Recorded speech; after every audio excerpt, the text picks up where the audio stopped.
Hey everyone, for the article this week, we're looking over the HBS article for John Deere and their 2022 Leap Ambitions initiative. If we look at what John Deere is trying to accomplish, it is a digital transformation of their fleet, of their focus. We kind of akin that back to the reading for this week and chapter 1 of our textbook, and that's the application and exploitation of digital technology to radically rethink to reorganize a business or their operational models. And that's exactly what they're trying to accomplish with this ambitions framework. They're looking to try to increase their connected machines from 500,000 in 2022 to over 1.5 million in 2026, increase their engaged acres, and in the end, trying to be more sustainable, reduce their carbon footprint, reduce their environmental impact, while turning farming into a service, right? We talk about software as a service kind of gaining steam throughout the economy. They're trying to do something very similar with farming for the first time and really trying to improve their ability to have recurring revenue up to 10% by 2030. They're doing so by building new models, being able to retrofit older equipment, and try to make it more accessible to everyone. So if we kind of take a step back and we look at the acquisitions, the mergers that John Deere made in order to help make this Leap Ambition strategy possible. So we look back in 1999, Navcom, they were able to make this acquisition in order to initially improve the GPS capabilities of their tractors. A little more present day, we look at Blue River Technologies in 2017, which is the technology behind some of their machine learning and vision, such as the See and Spray, which they spoke quite a bit about in the article here. Bearfly Robotics in 2021 to help introduce that autonomous driving. And then in 2023, the human in the loop technology when we look at their acquisition and merger with Spark AI.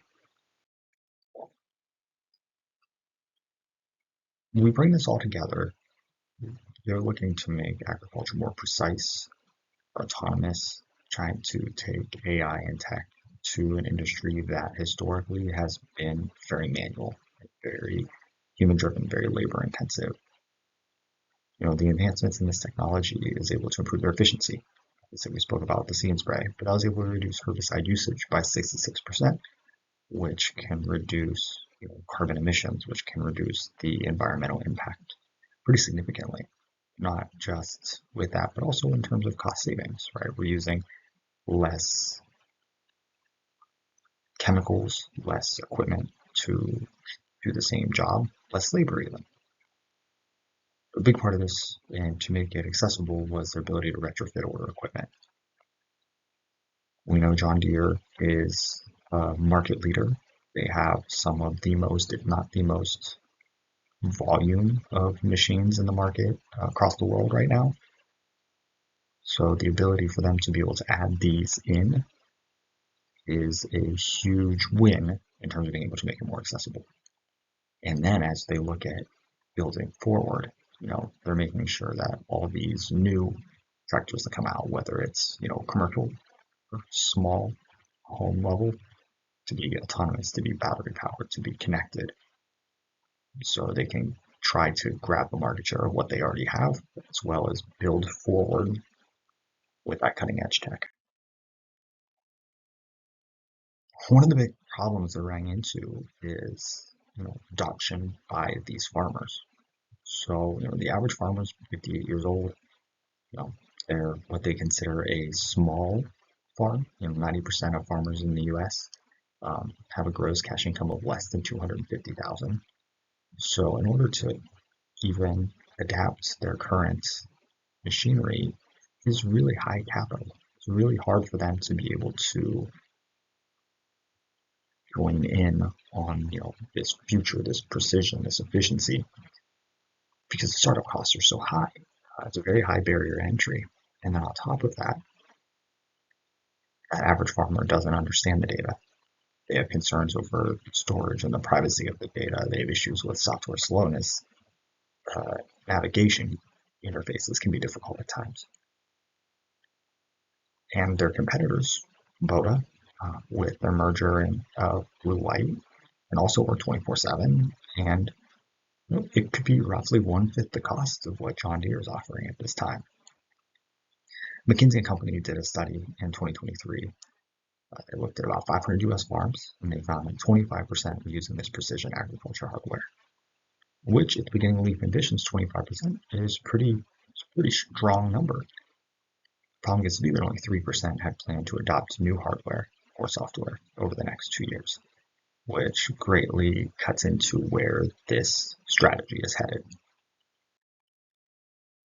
If we look at overall financials from the John Deere impact statement for 2024, we saw a steep increase in net sales revenues and net income from 2022 to 2023. But by 2024, we saw it drop back down to 2022 levels for nearly both, and actually slightly below where 2022 was. And we know this is a difficult year, right? COVID was still having impacts over the economy, over, computer chips, over the ability to source some of this material. And if some of those farms had decreased revenue over the last couple of years, it's harder for them to buy into this. That being said, we are seeing some improvements through John Deere in their overall goals despite the financial metrics. They've already met their goals for grade management adoption. They've met their goals for precision road building solution adoption. They're nearing their engaged acres, 45 million off of their 500 goal. And they're nearing reduction in CO2 emissions. So they're seeing adoption, they're seeing efficiency improved, they're just not quite seeing the financial impacts with that. So these are recommendations. Is big iron to smart iron truly a viable strategy? It's one probably still to be seen. Again, this is a very manual,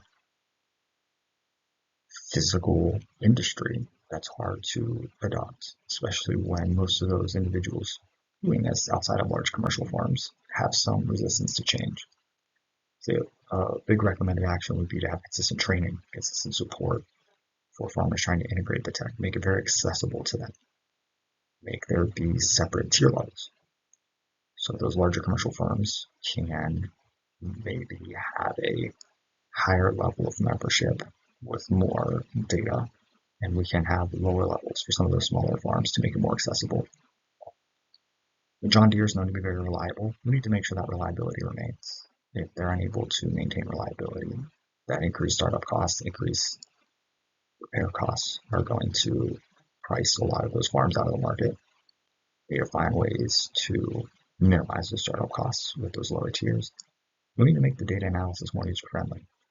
We need to make it accessible to all users. Having data is great. If those end users are unable to apply that to what they're doing, we won't see much progress.